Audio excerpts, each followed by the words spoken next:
semestral San Marcos, ¿no? En esta oportunidad quien te habla es el profesor Mirko Díaz y juntos vamos a sacar el curso de filosofía. El tema que tenemos que desarrollar el día de hoy, jóvenes, se denomina periodo antropológico. Es el segundo tema de la filosofía antigua, la filosofía griega, y vamos a abordar el pensamiento de Protágoras y Sócrates, jóvenes. Iniciemos nuestro curso. Jóvenes, antes de desarrollar pues algún tipo de ideas, recordemos que, ¿no?, la primera etapa del pensamiento filosófico que vimos, ¿no?, la clase anterior, era el llamado periodo pues cosmológico, ¿no? Los filósofos habían desarrollado pues algunas reflexiones en torno de la naturaleza, en torno pues del universo, ¿no?, buscando el origen de la naturaleza. Entonces había habido una diversidad de respuestas con respecto a esa explicación, a esos problemas, ¿no? Y poco a poco, ¿qué va a pasar, jóvenes? El contexto histórico va a generar cambios en las reflexiones filosóficas. Por ejemplo, un hecho histórico importante para el surgimiento de esta nueva etapa de la filosofía es la invasión persa a las colonias griegas, jóvenes. Los persas destruyen las colonias de Mileto, ¿no?, y los persas van avanzando hacia Atenas, hacia Esparta. Es ahí, jóvenes, donde se da pues la famosa, ¿no?, guerra entre atenienses y persas, ¿no?, entre los espartanos y los persas también. Entonces, estas guerras, jóvenes, van a dar origen pues a la victoria de los atenienses sobre los persas, y ahí va a empezar justamente un siglo llamado el siglo de Pericles, que es donde se inicia este periodo antropológico. Bueno, en el siglo de Pericles, pues, las artes se consolidan. Atenas es una ciudad muy importante. Ellos van a liderar la famosa Liga de Delos, que va a cobrar un impuesto para la guerra, jóvenes, por si acaso hay una nueva guerra persa. Y entonces Atenas va a sobresalir. ¿Cómo? Se habla por eso del apogeo económico, político y cultural de Atenas, ¿no? Jóvenes artistas, políticos, hay un desarrollo de ciencias, desarrollo de la filosofía. Es en este contexto, jóvenes, donde se desarrolla la democracia, ¿no?, donde entran pues las ideas democráticas, se consolidan y comienza ya pues todo el desarrollo de la democracia, ¿no?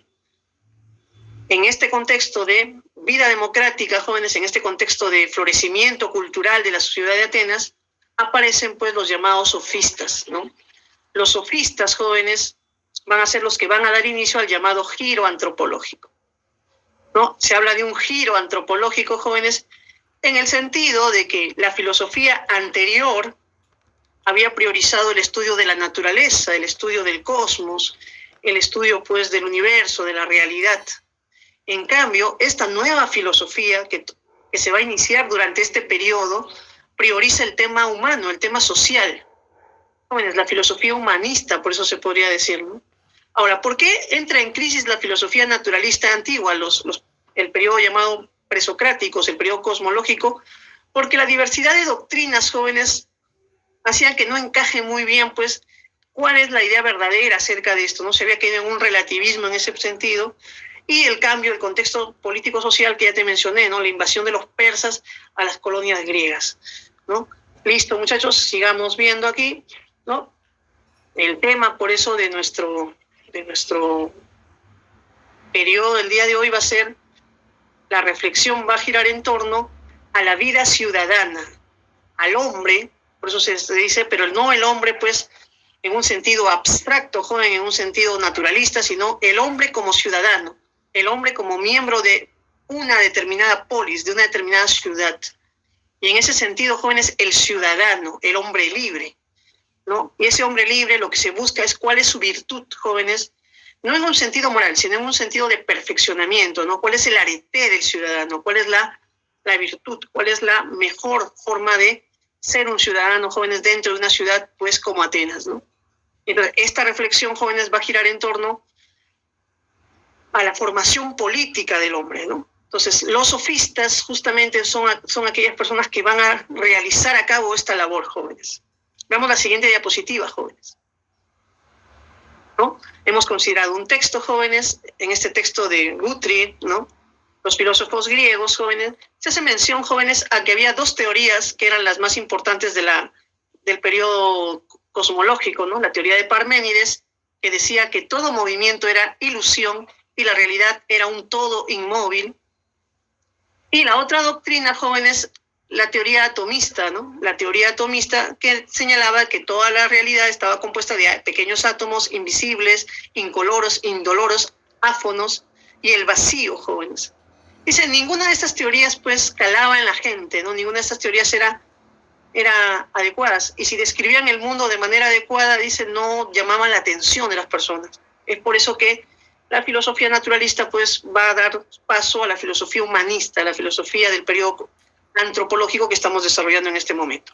Sigamos, jóvenes, ¿no? Sigamos con la siguiente diapositiva y ahí vamos a ver ya el tema de los sofistas. Jóvenes, tenemos ahí pues algunas ideas que van apareciendo y que vamos a ir mostrando también. Jóvenes, ahí tenemos los sofistas, ¿no? Bueno, los sofistas fueron un conjunto de individuos, ¿no? Un conjunto de individuos, ¿no? Todos ellos eran extranjeros en Atenas, metecos se dice por eso. Y jóvenes, ellos pues, aparte de su habilidad en la oratoria, en la retórica, ellos decían dedicarse a la enseñanza, dedicarse a la educación, a la formación política, podríamos decir, entre comillas, de los jóvenes, ¿no? ¿Y cómo era este tipo de educación a la cual ellos se dedicaban? Bueno, pues ellos decían enseñar oratoria, el arte de hablar en público, jóvenes, a fin de que los jóvenes aprendan a participar dentro de la vida política democrática que ya habíamos dicho que en Atenas se estaba desarrollando, ¿no? Y entonces los sofistas vieron esa oportunidad, ¿no? Vieron que en Atenas el desarrollo de la democracia traía consigo la necesidad de que los jóvenes se preparen en este tipo de habilidades, ¿no? Habilidades que tienen que ver con el uso de la palabra, la oratoria, la retórica, y entonces ellos se van a dedicar a esto, a la enseñanza de estas habilidades, ¿no? Los sofistas jóvenes van a llamar la atención en esa época porque fueron los primeros que cobran por sus enseñanzas, jóvenes, y pues los sofistas también van a cultivar la llamada erística, que es el arte de ganar una discusión, el arte de ganar un debate, ¿no? Y entonces todas estas ideas van a formar parte del llamado currículo sofista, joven, ¿no? Un currículo para la formación política del ciudadano ateniense, ¿no? El problema de los sofistas, joven, deriva de ciertas actitudes que ellos tenían, ¿no? Y justamente esta es la idea fundamental que ellos traen, jóvenes. Como los sofistas habían viajado por diversas ciudades, no eran atenienses nada más, ellos se habían dado cuenta de algo, jóvenes, que la mayoría de las personas que se quedan en su ciudad no se dan cuenta, ¿no? Y es de la llamada diversidad de las costumbres, diversidad de las ideas, de la diversidad de valores y normas. Jóvenes, se habían dado cuenta que a lo largo pues, del mundo había diversas culturas, diversos pueblos, y cada pueblo tenía su propia forma de ver la vida, su propia verdad, podríamos decir. Cada pueblo tenía sus propios valores, sus normas, sus costumbres. Y entonces se daban cuenta de que si algo era verdad en un pueblo, al ir al otro pueblo ya no era verdad. Y entonces, ¿qué se daban cuenta? Se daban cuenta de que las normas, ¿no? Los valores, ¿no? Todo el conjunto, el sistema de creencias, para decirlo más afín, de un pueblo, jóvenes, no era idéntico y no era igual al sistema de creencias de otro pueblo. Y al no ser igual, joven, ¿qué podríamos decir? Que todo sistema de creencias era relativo. Y entonces no había, pues, un sistema de creencias universal, válido para todos los pueblos. Y estos jóvenes, los sofistas se habían dado cuenta, pero los atenienses, pues, no lo percibían de esa misma manera. Entonces, los sofistas son los que introducen estas ideas relativistas, esta idea de que nuestro sistema de creencias es un sistema de creencias convencional. Jóvenes, y eso es algo cierto, ¿no? No es algo que los sofistas hayan inventado. O sea, mis costumbres, mis creencias son las en las cuales yo me he educado, en las cuales mi sociedad me ha educado. Pero una persona de una sociedad distinta va a tener otro sistema de creencias, ¿no? Y entonces ahí tenemos, jóvenes, a eso le llaman la oposición entre la physis y el nomos. Joven, la physis representaría las leyes de la naturaleza, ¿no? Que son leyes objetivas, que son leyes pues absolutas, que se desarrollan idéntico para todos, pero el nomos se vendría a constituir las leyes de la ciudad, ¿no? Las normas y las costumbres de la ciudad. y esas son relativas, son convencionales. Es decir, cada pueblo establece su propio sistema de creencias. Joven, esta es una idea novedosa y radical para la época, ¿no? Por eso hay que tenerla en cuenta. Sigamos, ¿no? Jóvenes, algunas ideas pues de algunos filósofos, ¿no? Estudiosos de la filosofía que hablan de los sofistas. A ver, vamos a leer ahí, ¿no? Dice, nosotros, dice Gompers, llamamos sofistas a aquellos hombres que se presentan como representantes no de una ciencia en particular, sino de la cultura en general, que están con un pie en la retórica y con el otro en la filosofía, que son a un tiempo gramáticos y filósofos, virtuosos de la palabra y campeones de la luz de la razón, mitad científicos, mitad periodistas, dice la cita, ¿no? Jóvenes, queda claro pues lo que se está diciendo de los sofistas, ¿no? Eran retóricos y filósofos, no eran gramáticos, o sea, se preocupaban por el tema del lenguaje. Mitad científicos, porque algo de ciencia sabían, pero mitad periodistas también, ¿no? Difusores del conocimiento. Ahora veamos lo que dice Jagger. Se adapta perfectamente a nuestra caracterización de los sofistas como humanistas, el hecho de que fueran los creadores del concepto de cultura. El ideal de la educación humana es la culminación de la cultura en su sentido más amplio. Jóvenes, estos pues, estudiosos son estudiosos importantes de la filosofía griega, ¿no? Entonces tenemos algunas ideas que ellos tienen sobre los sofistas. Sigamos viendo, jóvenes, qué otras características pues surgen de los sofistas, ¿no? Joven, ahí tenemos un primer sofista, Protágoras, ¿no? Protágoras, joven, va a ser el sofista, el primer sofista que llega a Atenas, el prototipo, el modelo, la base, podríamos decir, pues, de los sofistas. Y jóvenes, entonces, Platón era una persona que le gustaba escribir sus obras filosóficas en sentido de diálogos, como personajes, como una especie de obra de teatro, jóvenes. Ponía, pues, escribió un diálogo, ¿no? El Protágoras se llama, de Platón, y en este diálogo Protágoras habla con Sócrates, debate con Sócrates, cosa, jóvenes, que en la realidad no se dio, porque cuando Protágoras estaba en Atenas, porque él llegó a Atenas, Sócrates era un joven todavía, y no, pues, en esa época Sócrates no debatía contra los sofistas. Entonces, este debate no es un debate histórico, pero es un debate que Platón recrea en su mente, ¿no? Y lo que sí sabemos es que muchas de las ideas que los sofistas expresan en las obras platónicas, joven, son ideas que en verdad sí tuvieron los sofistas, pero no sí practicaron.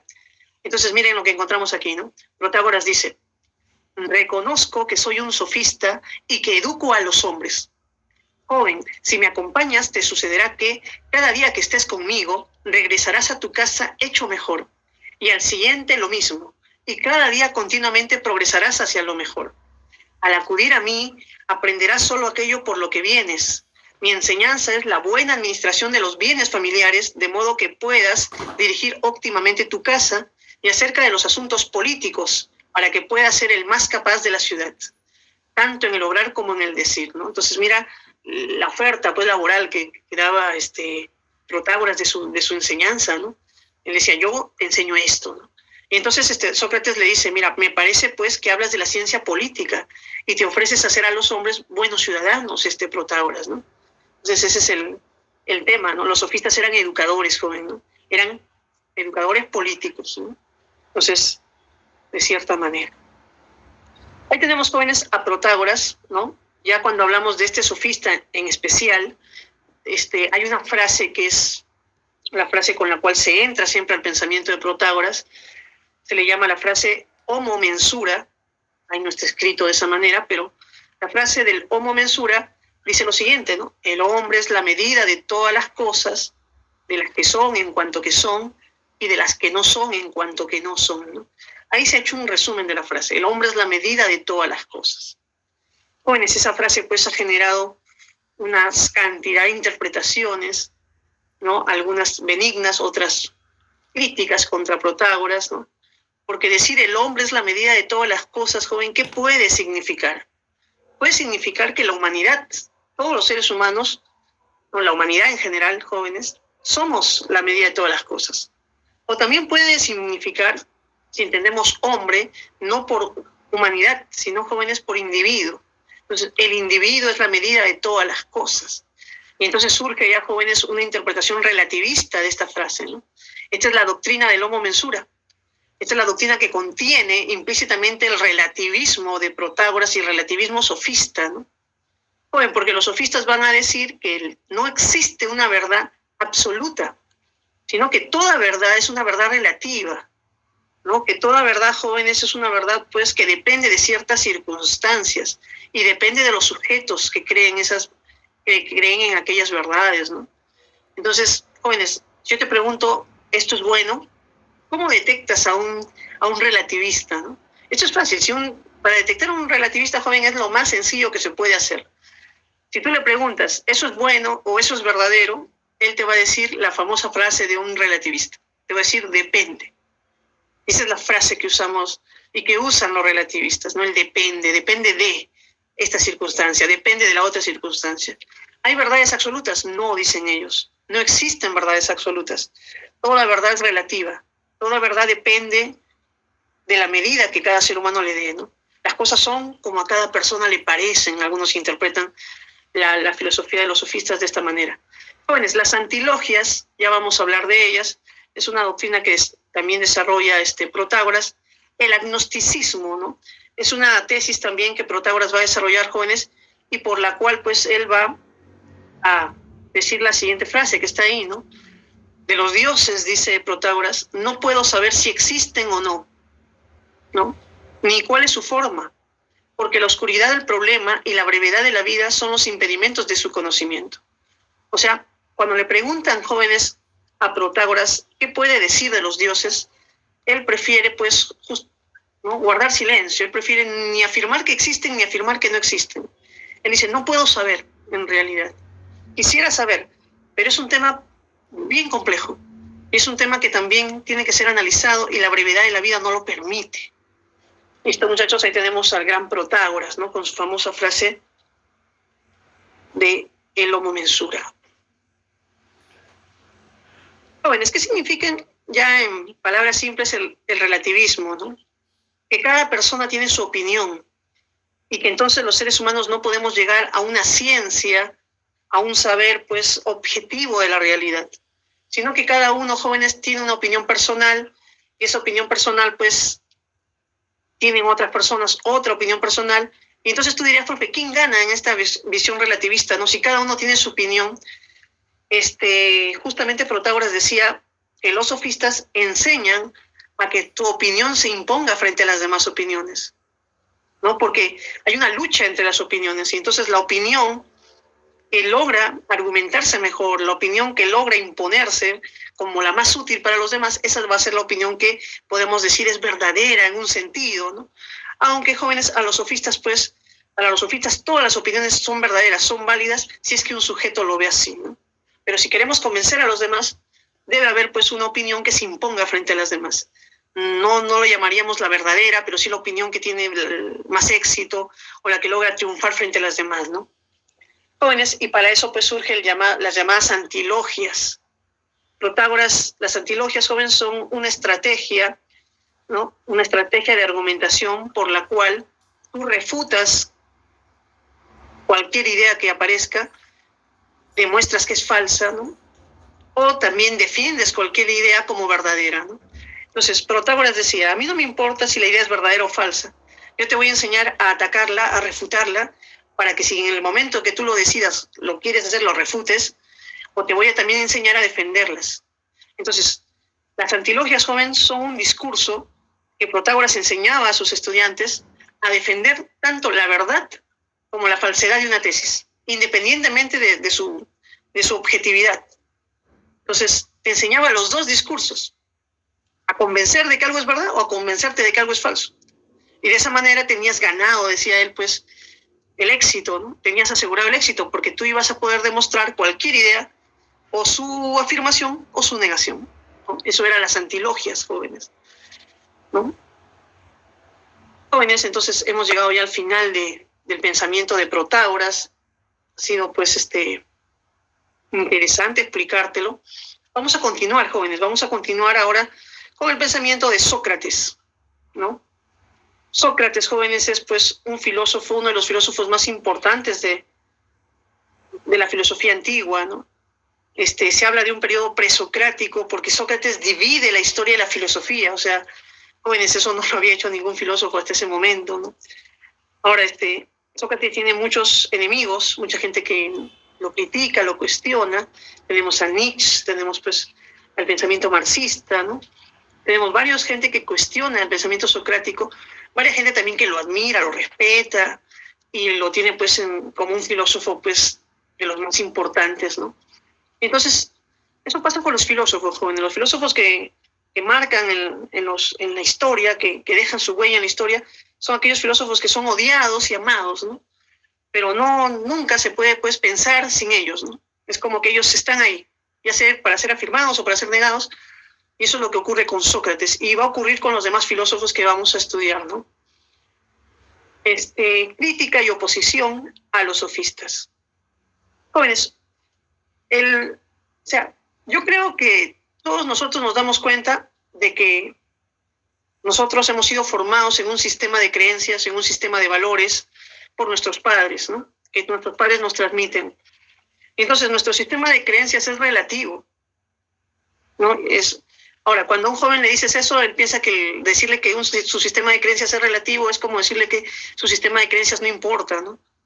No, que sea relativo no quiere decir que no tenga validez, jóvenes, ¿eh? Entonces, en Grecia, por ejemplo, había unas costumbres que se daban y esas costumbres eran relativas, pero si eras griego tenías que cumplirlas, ¿no? Podríamos decir que en Esparta se daba otro tipo de costumbres, pero si eras espartano tenías que cumplirlas como si fueran absolutas. Entonces, cuando llegan los sofistas a Atenas y comienzan a decir que el sistema de creencias es relativo, eso debilita justamente, jóvenes, el sistema de creencias de todo pueblo, ¿no? Hace que la juventud, pues, entonces deje de creer en las verdades tradicionales que existen en un pueblo. Y entonces, eso, jóvenes, pues, es un poco, Sócrates decía, es negativo para la formación de un joven, ¿no? El relativismo en sí es perjudicial, jóvenes, si lo adoptamos, pues, a la ligera, ¿no? Y entonces, Sócrates consideraba que este relativismo era peligroso. Entonces, este relativismo debía ser combatido y por eso Sócrates se va a oponer a los sofistas. Cuando Sócrates es acusado, jóvenes, de corromper a la juventud, ¿no? Él se defiende diciendo que él no es un sofista, ¿no? Él dice, a mí se me confunde con un sofista, se me atribuye que soy el mayor sofista, eso dice Aristófanes en una de sus obras, Las nubes. Y Sócrates dice, no, yo no soy sofista. Primero porque yo, dice él, no tengo un saber que transmitir. Y los sofistas dicen que sí, que ellos transmiten un saber. Lo segundo es que yo no cobro por ningún tipo de lección. Cualquier persona que quiera conversar conmigo se acerca, conversa. Yo no estoy cobrándole por administrar alguna verdad, ¿no? Y lo tercero, jóvenes, es que pues Sócrates dice, para mí el relativismo es un error, ¿no? Los seres humanos debemos llegar a la comprensión de ciertas nociones que son importantes para la vida social. Y lo que tenemos que hacer no es caer en relativismo, Sócrates decía, sino más bien buscar definiciones universales de los conceptos y darle una validez, acabar con el relativismo. Ese era el proyecto socrático, jóvenes, ¿no? Entonces los sofistas enseñan y promueven un falso saber, los sofistas cobran por enseñar y obviamente su relativismo va contra los valores de la comunidad, ¿no? Es lo que te estaba diciendo. Para Sócrates es posible encontrar, jóvenes, valores universales, encontrar pues definiciones de estos valores y poder por eso formar una comunidad que se enriquezca a partir de estos valores, ¿no? Y los sofistas eran lo opuesto, ¿no? Entonces, Sócrates se opone a los sofistas, no debatió, como te digo, con Protágoras, debatió con los sofistas que se llaman de la segunda generación. Vemos pues Sócrates debate con Gorgias, ¿no? Con otros sofistas menores, ¿no? Jóvenes, para entrar en el pensamiento de Sócrates, lo primero que tenemos que tener en cuenta, jóvenes, es su visión del hombre, ¿no? Yo creo que ese es lo que marca la piedra cardinal, podríamos decir, a partir de la cual podemos entender la filosofía socrática. Y aquí, jóvenes, hay que ser bien directos, hay que decir lo que Sócrates es. Sócrates es un pensador espiritualista. Un pensador que ahora le llamarían pues idealista, ¿no? En el sentido de que él consideraba de que un pensador religioso, podríamos decir, ¿no? Porque él consideraba que el hombre, el aspecto más importante del ser humano, el aspecto central del ser humano no era su cuerpo, no era su corporalidad, no era su materia, no era su lado físico, sino todo lo contrario. El aspecto más importante del ser humano es el alma, dice Sócrates, el espíritu. Y esta alma es inmortal, a diferencia del cuerpo que es mortal, jóvenes, que eso era una idea religiosa de los órficos que había llegado a través de los órficos a los pitagóricos, y a través de los pitagóricos a Sócrates, y a través de Sócrates a Platón. Ese es más o menos el seguimiento de estas ideas religiosas, espiritualistas, ¿no? Entonces, el hombre es su alma, dice Sócrates, ¿no? Y entonces, jóvenes, de esta verdad de la cual parte Sócrates, de que el hombre es su alma, se deducen otras verdades importantes. Se deduce, por ejemplo, que Sócrates se oponga a un materialismo, jóvenes. Sócrates dice, los hombres no deben buscar riquezas, porque las riquezas son bienes pasajeros, ¿no? Bienes que no te los llevas contigo, ¿no? A donde vayas cuando mueres, ¿no? Jóvenes, los seres humanos no debemos buscar placeres, ¿no? Porque los placeres también son cosas que pasan y no dejan mayor trascendencia en la vida humana. Entonces, como el hombre es un ser espiritual, lo más importante, dice Sócrates, que debemos buscar es, la tarea más importante de nuestra vida es realizar el llamado cuidado del alma. Los seres humanos deben cuidar su alma, esa es la tarea fundamental del hombre, del filósofo. Y para cuidar dicha alma, jóvenes, debemos buscar dos cosas, dos elementos que son fundamentales para formar al filósofo. Debemos buscar la sabiduría y la virtud. Jóvenes, y no debemos buscarlo fuera de nosotros. Esa es otra cosa novedosa en Sócrates. Jóvenes, Sócrates habla del autoconocimiento, la autoformación, el autodescubrimiento.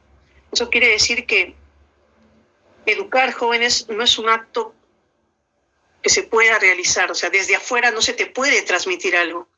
La educación tiene que ver con un acto, jóvenes, de descubrimiento interior, de sacar de nuestro interior justamente esa sabiduría, esa virtud. ¿No? Sócrates pensaba en ese sentido, jóvenes, yo siempre digo, Sócrates es como una especie de agricultor, ¿no? Él piensa que de cierta manera dentro de nosotros hay semillas de sabiduría, semillas de virtud que nosotros debemos cultivar dentro de nosotros y hacer florecer, y que se extraiga de nuestro interior esa verdad, esa bondad, esa virtud, esa sabiduría. Jóvenes, esta idea de Sócrates es fundamental para comprender su pensamiento. Entonces ya sabes, Sócrates es antimaterialista, ¿no? Él dice no, el anticorporal, ¿no? Él dice no, el cuerpo no es malo, pero lo más importante es el alma. El cuerpo a veces, cuando se vuelve pues el único cuidado del ser humano, cuando solo buscamos darle placeres al cuerpo, cuando solo buscamos darle riquezas, cuando solo el cuerpo pues se vuelve el todo, ahí sí está mal el cuerpo, ahí debe ser cuestionado. Entonces, el alma es lo más importante, el cuidado de nuestra alma, a través de la búsqueda de la sabiduría y la virtud, jóvenes. Y entonces, jóvenes, Sócrates, pues, a partir de esta idea, desarrolla lo que llamamos una ética intelectualista.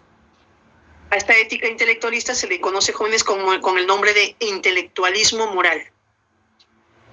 Jóvenes, esta idea del intelectualismo moral es interesante. Algunos como que no logran comprender lo que se quiere decir aquí. Y Sócrates, jóvenes, nos dice justamente esas dos ideas que están ahí, ¿no? El único bien, jóvenes, es el conocimiento, dice Sócrates, y que el único mal que existe es la ignorancia. Que todos los males, jóvenes, la raíz de todos los males que vivimos los seres humanos están ligados al hecho de nuestra propia ignorancia, al desconocimiento de las cosas fundamentales de la vida, jóvenes. Y entonces Sócrates dice, el hombre sabio, el hombre que logra conocer la verdad de las cosas, es un hombre que tiende a hacer el bien. Porque a través de descubrir la verdad, jóvenes, yo hago el bien. Si yo descubro la verdad de las cosas, yo me intereso por hacer el bien. El bien y el conocimiento están ligados, jóvenes. La sabiduría y la virtud están ligadas. Pero sus opuestos también están ligados. Joven, si yo soy una persona, pues, ignorante, acerca de lo fundamental de la vida, acerca de mí mismo, acerca de mis valores, acerca de las verdades fundamentales, si soy ignorante de esas cosas, y soy ignorante de mi ignorancia también, jóvenes, que también puede pasar, el hecho de creer yo saber algo cuando no lo sé en realidad, y entonces soy ignorante de mi propia ignorancia. Sócrates decía, ese es el único mal. La ignorancia es la raíz de todos los males, porque a partir de ahí surge la soberbia de creer que sabemos, a partir de ahí surgen varias cosas, ¿no? Valorar cosas como bienes cuando no son bienes, cuando son males, ¿no? Para los seres humanos. Y las personas sufren justamente por ese acontecimiento, por ese hecho, por el hecho de valorar como bueno algo que en el fondo es un mal, jóvenes. Y entonces el hecho de percibir erróneamente, ¿no?, una acción, un valor y creer que es algo bueno cuando en realidad es algo malo, joven, es lo que nos hace sufrir, dice Sócrates. Por eso el hombre sabio, jóvenes, el hombre que logra cultivar los valores, que logra aprender las definiciones de las cosas, de los valores fundamentales, logra pues una vida virtuosa también. Entonces, jóvenes, Sócrates decía algo así como que yo no puedo ser bueno si en primer lugar no reflexiono acerca de la definición de lo que es el bien. Yo no puedo ser justo si no reflexiono acerca de lo que es la justicia. Yo no puedo ser virtuoso si no reflexiono acerca de lo que es la virtud. No puedo ser feliz si no sé lo que es la felicidad.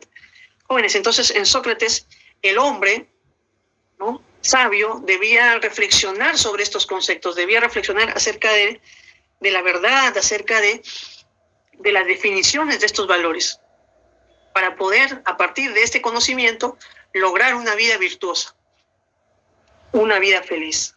Y entonces estas definiciones, joven, eran universales, decía Sócrates. Sócrates te decía, ¿qué es la justicia? Si tú le decías una idea, depende, ¿no?, como diciendo, como los sofistas, es un concepto relativo, Sócrates, cada uno puede tener su propia idea de justicia. Sócrates rechazaba esa noción.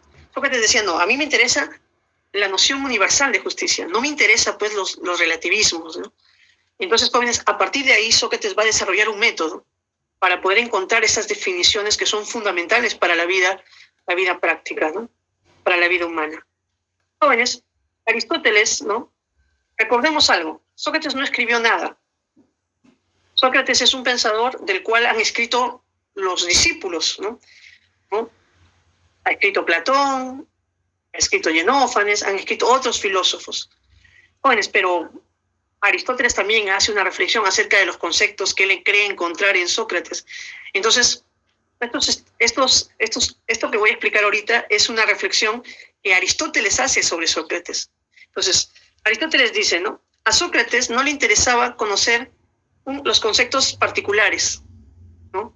Por ejemplo, si hablábamos de la belleza, dice Aristóteles, Sócrates no preguntaba por la belleza de una joven, o la belleza de un caballo, o la belleza de una obra de arte.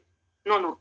Sócrates decía, yo no quiero que me digas la belleza particular, yo quiero que me digas la belleza universal, el concepto, ¿no?, el concepto, la esencia, lo que tienen en común estas tres cosas bellas.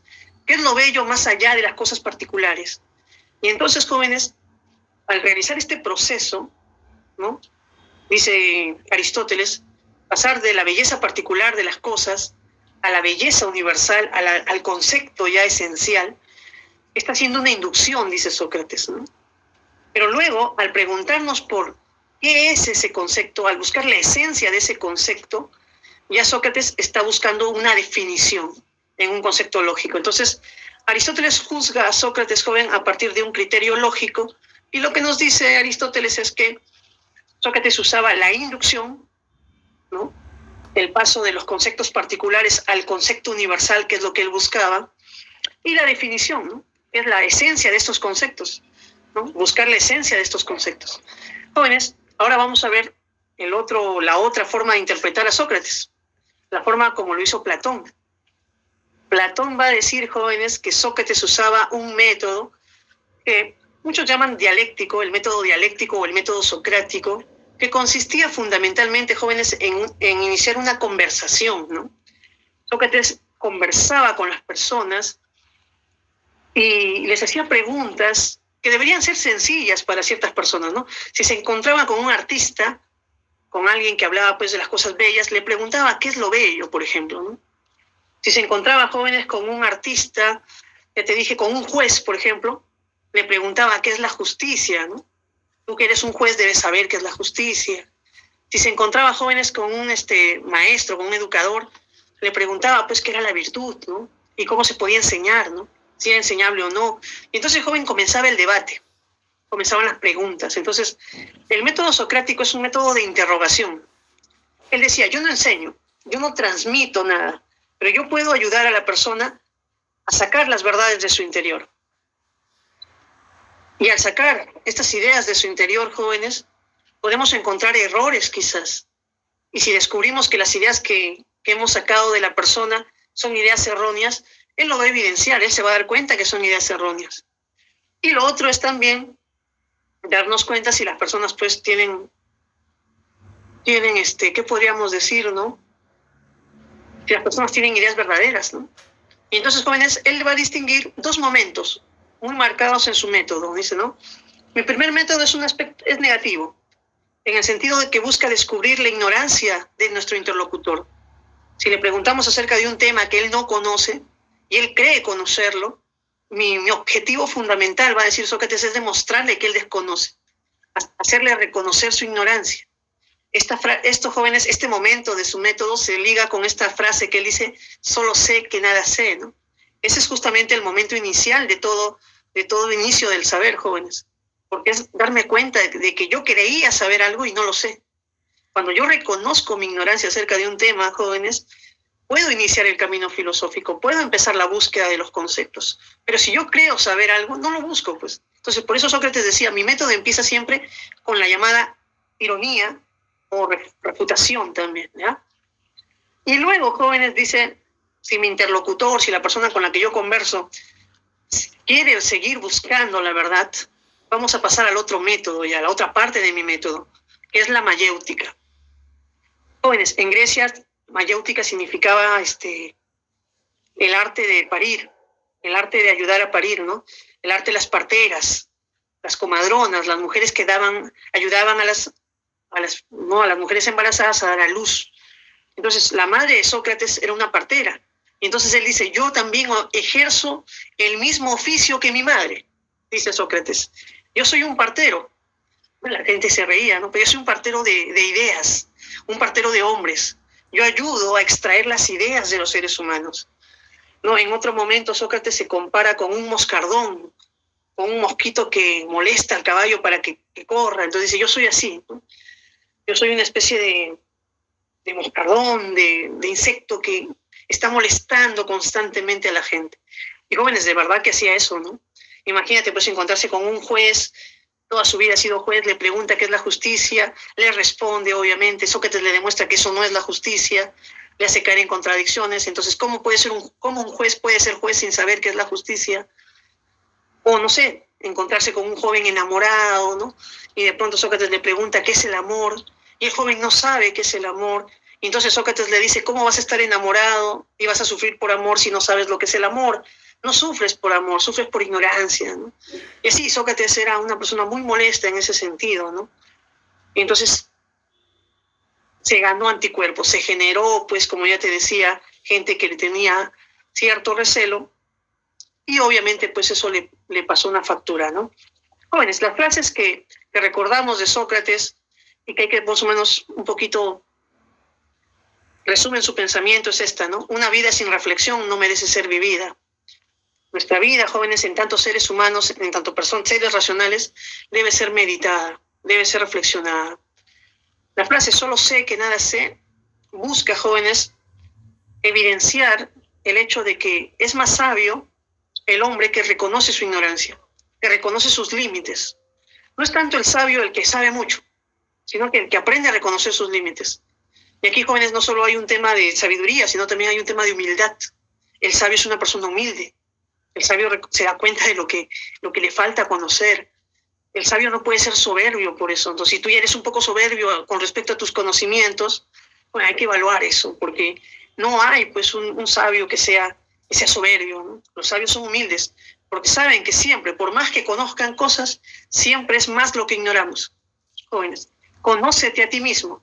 Esta frase es fundamental del pensamiento socrático, jóvenes.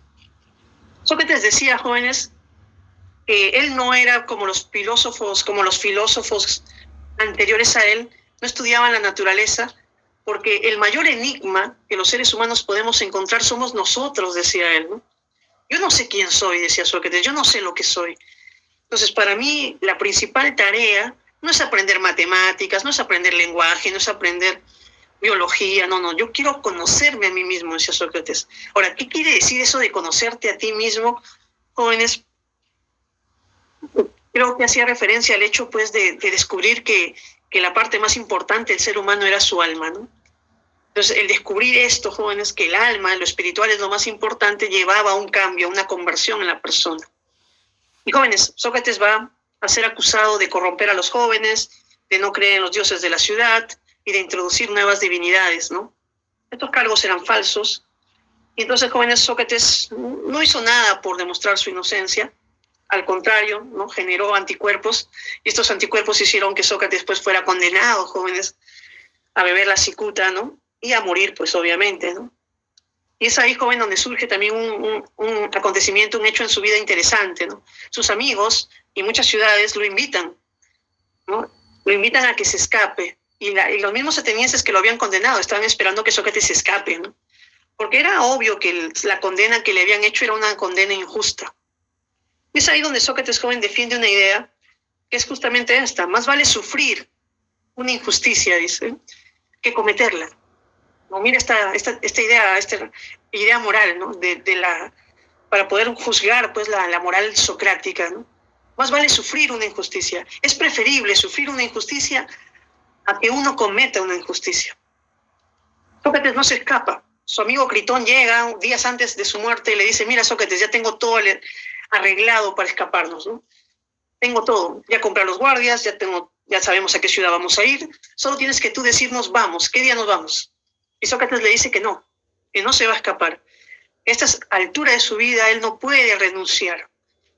Él ha mantenido una actitud filosófica a lo largo de su vida y ahora pues que las leyes de la ciudad y las personas lo han condenado injustamente, pues él prefiere sufrir la injusticia que cometer una injusticia. Y esto, jóvenes, va a medir pues la altura moral de Sócrates, ¿no? Por estas cosas, jóvenes, por estos discursos de Sócrates va a ser recordado, pues, ¿no? Hasta la actualidad, ¿no? Jóvenes, acá tenemos pues su apología, ¿no? Recordemos, muchachos, que la apología pues es la defensa que uno hace frente a un juez. En este caso, entonces, Platón pues escribe un diálogo, ya te digo, donde Sócrates pues narra cómo fue el juicio de Sócrates y cuál fue el discurso de Sócrates, ¿no? Nunca vamos a saber si ese fue el verdadero discurso o no, pero al menos, pues, jóvenes, podemos tener alguna aproximación de las ideas de Sócrates. Sócrates decía, ¿no? Yo, atenienses, los aprecio y los quiero, pero voy a obedecer al Dios más que a vosotros, y mientras aliente y sea capaz, es seguro que no dejaré de filosofar, de exhortaros y de hacer manifestaciones al que de vosotros vaya encontrando, diciéndole lo que acostumbro. Mi buen amigo, siendo ateniense de la ciudad más grande y más prestigiada en sabiduría y poder, ¿no te avergüenzas de preocuparte de cómo tendrás las mayores riquezas y la mayor fama y los mayores honores? Y en cambio, no te preocupas ni interesas por la inteligencia, la verdad y por cómo tu alma va a ser lo mejor posible. Entonces, date cuenta, ¿no? Sócrates otra vez está diciendo, ¿no? Que hay que priorizar. Cuidado del cuerpo, cuidado del alma. Cuidado de las cosas materiales o cuidado de las cosas espirituales. Y si alguno de vosotros discute y dice que se preocupa, no pienso dejarlo al momento y marcharme, sino que le voy a interrogar y examinar y a refutar. Y si me parece que no ha adquirido la virtud y dice que sí, le reprocharé que tienen menos lo digno de más, y tienen mucho lo que vale poco, ¿no? Jóvenes, ahí tenemos pues un fragmento de la apología, del discurso socrático.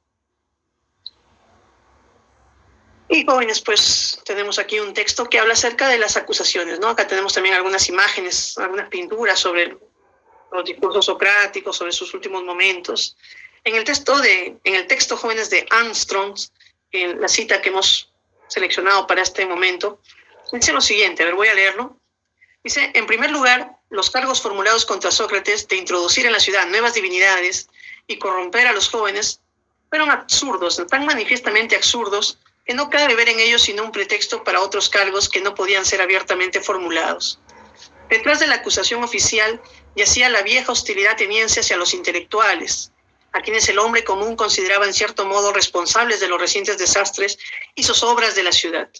Luego estaba el resentimiento de prominentes figuras políticas, cuya necedad había sido eficazmente demostrada por los métodos socráticos de indagación y que por lo tanto veían en Sócrates una influencia subversiva.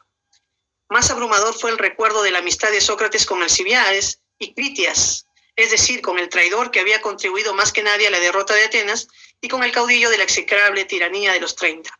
De un modo confuso, los ciudadanos o un grupo de ellos tuvieron a Sócrates por responsable de los delitos cometidos por estos hombres. Jóvenes, entonces Armstrong pues, nos habla de los reales motivos que tuvieron los atenienses para juzgar a Sócrates, ¿no? El último día de Sócrates, joven, sus discípulos vinieron a la cárcel donde él estaba, y Sócrates decidió compartir con ellos sus últimos momentos, ¿no? Filosofando, que era lo que a ellos les gustaba hacer, y disertó acerca de la inmortalidad del alma, intentando convencer a sus discípulos de que él no iba a morir, ¿no? O que su cuerpo iba a morir, pero que su alma iba a sobrevivir a este desastre de la muerte, ¿no? Los discípulos jóvenes no soportaron tanto sufrimiento, y en el momento en que Sócrates va a beber la cicuta comenzaron a llorar, ¿no? Se mostraron pues tristes, ¿no? Sócrates bebe la cicuta, jóvenes, y en el último ya minuto, en el último exhalar de su vida, él dice pues a su discípulo Critón, que siempre fue su discípulo que más lo apoyó económicamente, que estaba detrás siempre de que no le faltara nada, le dice, Critón, dice, ¿no? Le debemos un gallo a Esculapio, ¿no? Ahora, ¿quién es Esculapio, jóvenes? Esculapio es el dios joven de la medicina. Y los griegos tenían la costumbre de sacrificar a un gallo, Esculapio, cuando una persona se sanaba. Y entonces Sócrates estaba muriendo, no se estaba sanando. Y entonces, ¿por qué le debía un gallo a Esculapio? Aquí, jóvenes, viene la última ironía de Sócrates, con la que él cierra su vida de cierta manera, ¿no? De decirnos, de darnos a entender de que quizás la muerte no era un mal, sino que la muerte de cierta manera pues era un bien, ¿no? Un bien el cual no alcanzábamos a comprender. Y es que por eso que se le debe un gallo a Esculapio. Bueno, muchachos, con estas ideas, con estas reflexiones hemos llegado pues al final de esta clase. Espero pues haberte motivado pues a la lectura de Sócrates y de estos autores que son tan importantes. Ya nos estaremos viendo, jóvenes, en una próxima oportunidad, ¿no? Nos vemos. Espero esta clase haya sido de tu agrado y ya pues continuaremos la próxima clase. Nos vemos.